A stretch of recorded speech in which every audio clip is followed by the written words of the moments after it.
But first of all, we're going to talk about local roads. So I want you to welcome to the stage the President of ADEPT, Darryl Eyers. So, my name's Darryl Eyers. I'm actually a director at Staffordshire County Council for Economy, Infrastructure and Skills, which includes highways. And I'm the current president of ADEPT, starting my role in June through to June next year.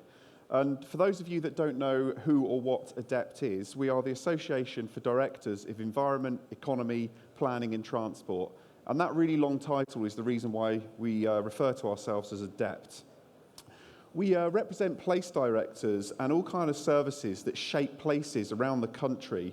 We have counties, unitaries, metropolitan authorities, combined authorities, local enterprise partnerships, subnational transport bodies, and key corporate partners who deliver key services in our sector. So we're representative of all those people who have a role to play in place shaping. Our members are at the very heart of maximising sustainable growth, delivering the projects that are fundamental to creating new communities, resilient communities, and strong economies and infrastructure. We represent around 2/3 of the population through our membership. So we've got a key role to play as an association in shaping the future of local roads. Our strategic priorities for this year are around funding, climate change, and infrastructure and communities. And it's a real pleasure to be speaking here today because actually all three of those priorities play neatly into everything you're going to hear about this morning, this afternoon, and for the rest of the day. And something I'm really pleased about is that I've been asked to speak about local roads, and it's being given a prominence at Highways UK this year. So I'm going to give you a few stats because who doesn't love some statistics this time of the morning? So local authorities are responsible for 96% of England's roads, and we spend about 1.75 billion a year on that. Most of us have faced significant reductions in our spend in the last 10 years, on average about 40% reduction in our revenue spend on those roads. And based on current funding levels, it would take the average local authority 400 years to replace its total infrastructure. So some pretty stark statistics. But as you'll all know, because you made your way here today or yesterday, pretty much every single person in this country starts and ends their journey on a local road. If you speak to any local politician at any level, an MP, a councillor, a parish councillor, they'll tell you the one issue that comes up time and time again in their community is the local roads. So it's an important issue for our communities. And that's not to say that the strategic road network isn't important. Clearly it plays a fundamental role in the UK. But I think we should be talking about the local road network and the strategic road network in the same way, giving them the same value and the same importance. It shouldn't be an either or. They both play a key role across the UK. They're symbiotic. They're part of an overall highways ecosystem for the UK, and that's how we need to think about them. And for those of us working in this sector who are passionate about planning, delivering, managing and maintaining infrastructure, we need to remember, though, that the highways themselves are there for the end user. It's the only reason they exist. They're about our communities and they're about our businesses, which is why it is so important we do not forget the local road network and the fact that this is where most people start and end their journeys on a daily basis. Now, for those of us managing that local road network, we've got plenty of challenges ahead of us to make sure we can genuinely deliver sustainable local roads. I'm just going to outline some of those challenges because I'm an optimist and every challenge I see is an opportunity. It's an opportunity for us to collaborate better, to innovate, be more creative, and to focus on the needs of the end user, not just the engineering needs of the assets. And apologies to any engineers in the room, I may offend with that comment. So one of the first priorities, challenges, opportunities we face is our funding and resources versus the end user expectations. For those of us working in local authorities, we know that the resources we have available to us do not match the needs or expectations of our communities. The current national annual total for highway capital expenditure is about 1 billion a year. That's excluding the extra top-ups we get.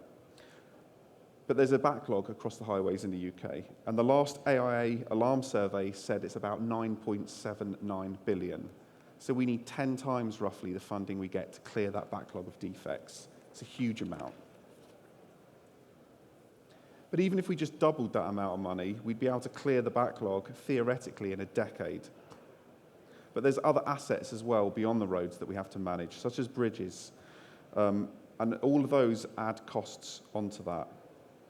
To hit a real steady state, to make sure our roads are in that condition where they're not defective and falling apart, where they can withstand another beast from the east, would need something like an additional 8 billion a year to manage it. We're in a real risky situation where in the next 10 years we could see 40% of local roads in such a state of disrepair that they could be closed. So some really, again, worrying figures there. But that provides an opportunity if the right long-term funding is put in place by a future government. The next challenge for us is how we support sustainable growth. The current network, as most of us will know, is struggling with some of that demand on the system from new housing, new economic growth, and the changes we've seen in technology. So we in this sector, we need to think differently. We need to think about the role transport can play in future trade, but from a clean climate change perspective. We're in a position now where we need to think differently about how we plan for future roads, how we think about the need to travel, how we encourage communities to look at more cleaner, safer, greener modes of transport. We need to start planning around movement and places, not just the infrastructure. For local authorities as well, we'll need to be moving towards a national model of infrastructure-led growth. Too many of us are backfilling infrastructure needs around growth, leaving a deficit in our areas.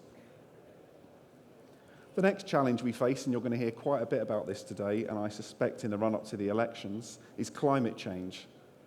We've obviously declared a climate emergency across the UK, and many local authorities now have also declared their emergencies. For us as local authorities running those local roads, that means we have to think differently about transport and how we encourage people to use different modes of transport. We need to think differently about the space we have on our roads and how it's allocated. This means we'll see changes in types of vehicles and behaviour on the network. I know there's someone else is speaking on climate change shortly, and actually my Vice President, Nigel Wrigler, is speaking today at this conference. We also have a great opportunity with the new technologies that are coming over the horizon. It has the potential to improve road safety, reduce congestion, improve our customer experience, drive efficiency, and meet the climate agenda. But none of those technologies on their own will make the difference. It requires a culture change within our organisations, within our sector, and within our communities. It also presents a challenge for us managing the local road network in terms of where that digital infrastructure goes on our network and what that means for the integrity of it. It also starts to raise questions about what electric vehicles and autonomous vehicles mean for us managing those local roads, which takes me on to the final opportunity or challenge that we face, which is about the future of mobility. We know that people's needs and preferences are changing when it comes to how they travel and the choices they make. We know that we face things like an ageing population in the UK, the rise of digital as a mode of transport, reducing numbers of younger people actually holding driving licence. Urbanisation and increasing focus on customer expectations means people are thinking differently and making different choices about how they travel, and that has an impact on us managing those local roads. We need to look at how we can use that network in a different way to encourage numbers of people to walk, to cycle, to use public transport, and all of that has an impact again on our network. We've also seen the freight industry changing how it operates, and we can see technology change that in the future as well. This will have an impact on what roads and how they're allocated. If you think of the Amazon model now and the amount of white vans there are across the local road network, very different to, say, 15 years ago. And as I mentioned, the rise in electric vehicles and autonomous vehicles means we're going to have to think very differently about how we design and maintain our local roads. So all of these broad issues, resources, sustainable growth, climate change, new technologies and future mobility, they lead to a need for us in this room, other people out in this hall all together, to think differently about how we manage our highways and to think about that highways ecosystem as a whole. It's not strategic versus local. They're all part of the same system and need to be thought of in that way. It's important that all of us recognise the value the local road network has for the end user, what that means for our communities and our businesses. And it's really important we understand that the word local is there for a reason. It means we need to think about places and how they're different and what their needs are in terms of that highways infrastructure when it comes to designing, delivering and maintaining it. And all of these opportunities, all of these challenges, to me, they're exciting because we've got the people we need in this sector, in our businesses, in this hall today with the creativity and the ideas of how we can meet those solutions. But actually, what we need to do is work better together, to collaborate across the whole highway sector, more as a team, to meet some of those challenges around our own diversity, our own inclusion, to look at new ways of thinking. And fortunately, you're going to be hearing about that very shortly in terms of the highway sector deal. I believe that collaboration is going to be key if we're going to meet these future challenges. So my challenge to all of you, how many times have I said the word challenge, is to really think about how we work together across the public-private sector. So have a great day today. Take the time away from your office or your base to think about these opportunities that lay ahead of us and how we can meet them in a different way. And I'm hoping that I can leave you with 3 key messages. We need to think about the strategic road network and the local road network as one system. We need to think about the end user as much as we currently think about the asset. And we need to work together across the sector to really make a difference in the future. Thank you very much.